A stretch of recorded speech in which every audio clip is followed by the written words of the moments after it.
So with that, I'll introduce our first speaker, Noga Mosheiff, a postdoc at the University of Pittsburgh.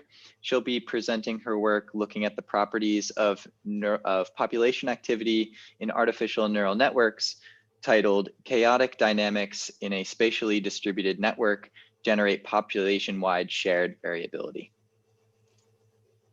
Thank you, Adam, for the introduction. And thank you for the opportunity to present my work. This work was done with my advisor, Huang, and with our collaborator, Bart Ehrmantraut. So let me start with a quick introduction about population, about shared variability. Here we can see different neurons and their spikes over time. And N would be the spike counts over time in time window T. And you can see that the neurons are highly variable in this example, where a shared variability is defined as the correlation coefficient between the spike counts of a pair of neurons. In this figure from Smith and Summers, you can see the shared variability or the correlation between spike counts as a function of the distance, or the cortical distance between neurons. And you can see that this correlation decreases with the distance. This is called population-wide shared variability. More evidence for this phenomenon can be found in these papers over here.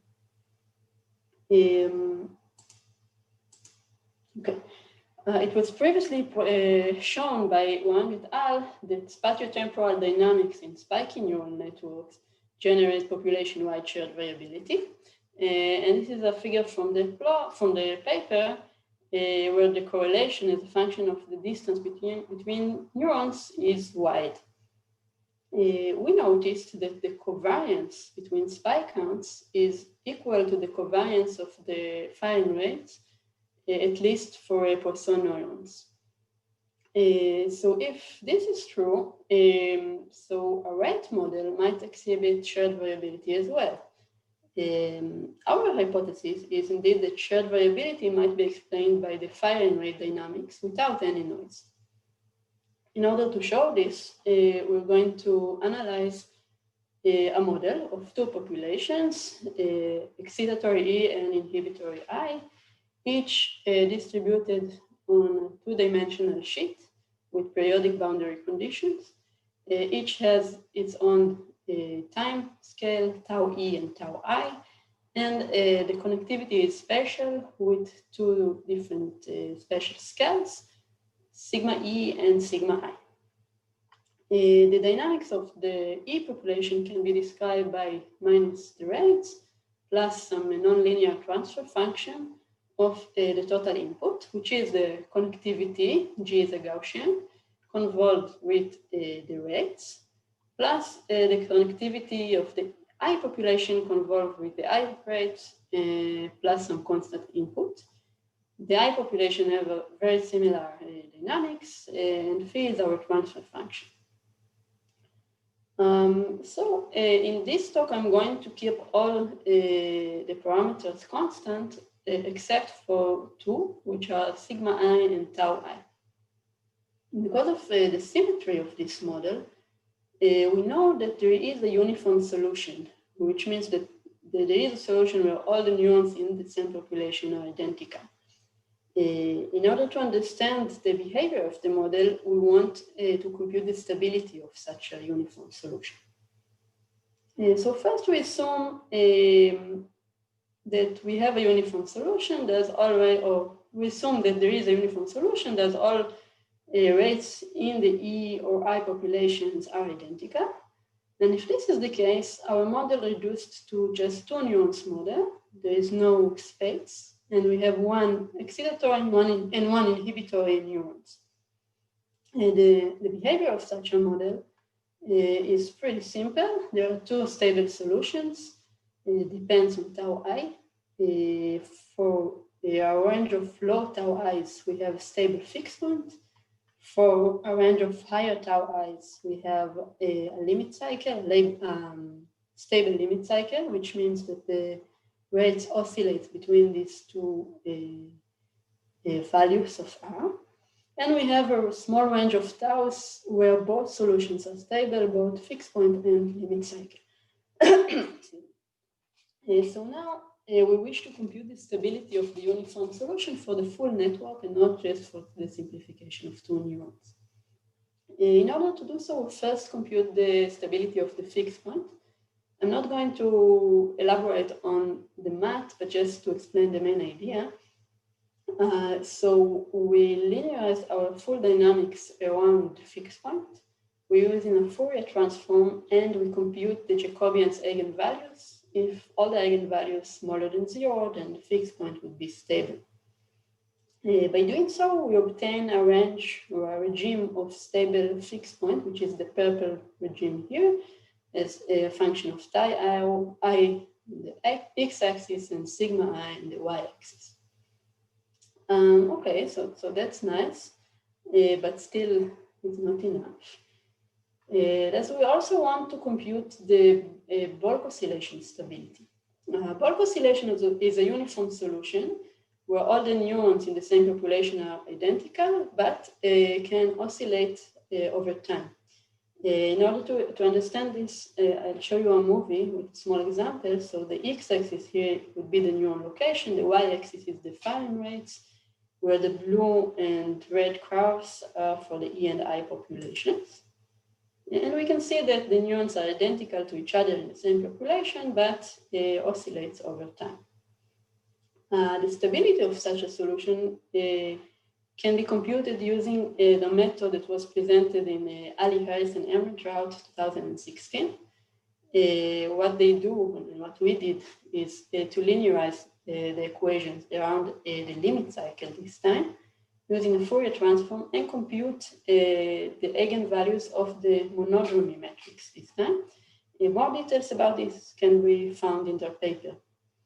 Anyway, using this method, we obtain a range of parameters of stable bulk oscillation, which is the blue area here. You can see also that there is an area that both fixed point and bulk oscillation are stable, as was in the simplification case. There is another area, the yellow area here, for eigenvalues that are smaller than -1. In this area, at least close to the stability border, we expect to see some alternating spatial patterns. And this will be a bit more clear in the next slide. And we also have another area, the green one, in which we expect to see non-alternating spatial patterns. So next, I just want to show you some examples of the behavior of the model. I'm going to focus on the yellow area, as the fixed point is just a solution where nothing is going to change over time. The bulk oscillation is similar to what they showed before. And now let's look on the parameters that are signed in the square here. So in this movie, the axes are the neurons' locations, and the colored map are the rates of the E population. And here we can see a solution of traveling waves, totally periodic and regular. We understand what's going on. Okay. Next, we in different parameters closer to the border of stability, we can see a solution of alternating bumps. So this is what we see here. You can see that we have bumps, but they alternate in location. And it's still very periodic. Another solution would be for alternating stripes. So there are stripes and alternate their location. And lastly, I want to show a solution of irregular pattern. So we don't see any regular pattern in this solution. And I already wrote here that this is actually a chaos. I didn't show you yet. But we can be convinced that our previous analysis of stability of bulk oscillation is not enough in order to understand what's going on in this yellow area. So next, we compute the maximal Lyapunov exponent, which is a measure for chaos, MLE. So a positive Lyapunov exponent would mean chaos. This is in yellow over here. A negative MLE is a fixed point, and a zero MLE would indicates periodic solutions from different types. We can see that we do have a chaos in our model, a range or a belt of chaos in the area of sigma I close to 0.1, which is also sigma E. And now we can look on the behavior of this chaos in the model and compute its autocorrelation.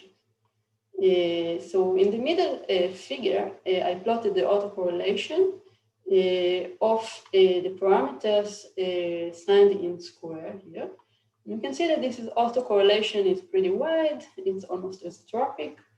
If we look on the autocorrelations of different examples of chaos, we see that they are all wide.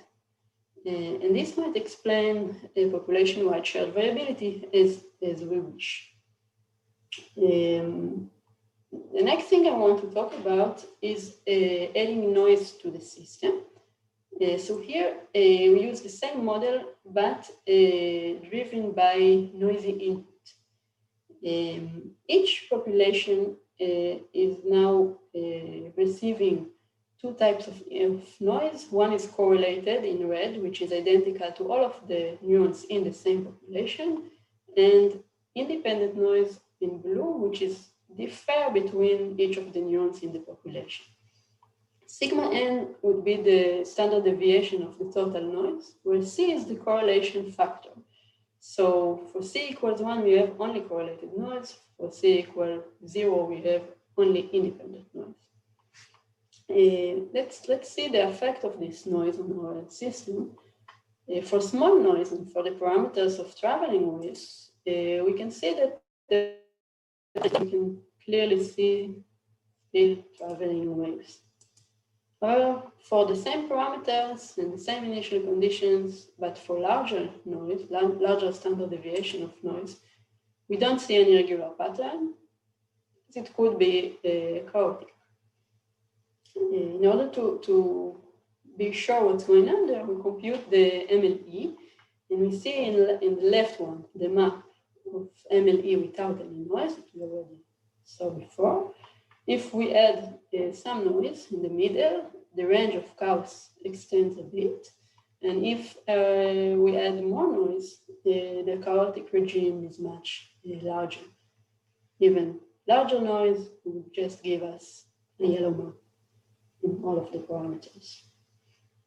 Okay, so the last thing I want to talk about is analyze this noise even a bit more when separating the two parameters of noise, the correlation parameter C and the standard deviation sigma n. And let's look again on the parameters of traveling waves. We can see here a sharp transition between traveling waves in blue to chaos in yellow. This is the MLE, of course. If we look on the same simulation, but as a function of sigma n times square root of C, which is the standard deviation of the correlated noise, we can see the same transition, and this transition is only depend on the correlated noise, actually. We did the same for different parameters as well, alternating bumps, alternating stripes, and bulk oscillation. We got pretty similar results. So just to summarize, we proposed a fire and rate model that exhibits population-wide shared variability without any noise through chaotic dynamics. Correlated noise expands the parameter regime of chaos. And I didn't have time to show, but we also found that the chaotic dynamics contain low frequency power and low dynamical structure in correlation. I want to thank again my collaborator and advisors, Chen-Chang Huang and Bart Ermentrout, and thank you. I'd be glad to answer any questions if you have. All right, thank you so much, Noga.